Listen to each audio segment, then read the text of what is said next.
எல்லாருக்கும் வணக்கம். இன்றைக்கி ரொம்ப சிம்பிளான ரொம்ப டேஸ்டியான கோவக்காய் ரைஸ் எப்படி பண்ணுறதுன்னு பார்க்க போகிறோம். இதுக்கு ஒரு பெரிய வெங்காயம், 2 தக்காளி, கொஞ்சம் முட்டைக்கோஸ், கொஞ்சம் கோவக்காய் எல்லாத்தையும் பொடி பொடியாக நறுக்கி எடுத்துக்கலாம். இப்போது அடுப்பில் எண்ணெய் வச்சு இந்த வெங்காயத்தை சேர்த்துக்கலாம்.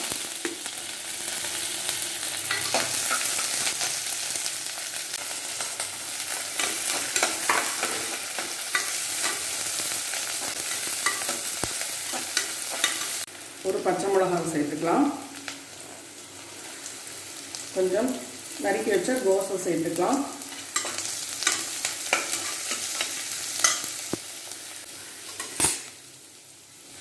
கோவக்காய் ஆட் பண்ணிக்கலாம். தக்காளி,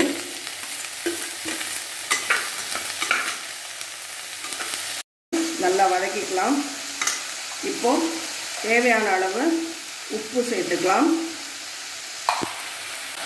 இதில் 1/4 டீஸ்பூன் மஞ்சள்தூள், 1 டீஸ்பூன் மிளகாத்தூள், 1 டீஸ்பூன் தனியாத்தூள், 1 டீஸ்பூன் கரம் மசாலா பொடி எல்லாத்தையும் போட்டு நல்லா மிக்ஸ் பண்ணிக்கலாம். மசாலா பொடியோட பச்சை வாசனை போகிற வரைக்கும் நல்லா வதக்கிக்கலாம். நம்ம போட்ட வெஜிடபிள்ஸ்லாம் நல்லா வதங்கி எடுத்து இதோட கொஞ்சம் கருவேப்பிலை சேர்த்துக்கலாம். இதோட நம்ம ஒயிட் ரைஸை சேர்த்து மிக்ஸ் பண்ணிக்கலாம். நம்மளோட ரைஸ் சூப்பராக தயாராகிடுது. ரொம்ப சிம்பிளாக குவிக்காக ஒரு டிஃபன் பாக்ஸ் ரெசிபி பண்ணுறதுக்கு சூப்பரான ரைஸ் இது. எல்லோரும் ட்ரை பண்ணி பாருங்கள். சிப்ஸோட இந்த ரைஸை சாப்பிட்றதுக்கு சூப்பர் டேஸ்ட்டாக இருக்கும். குழந்தைங்க விரும்பி சாப்பிடுவாங்க.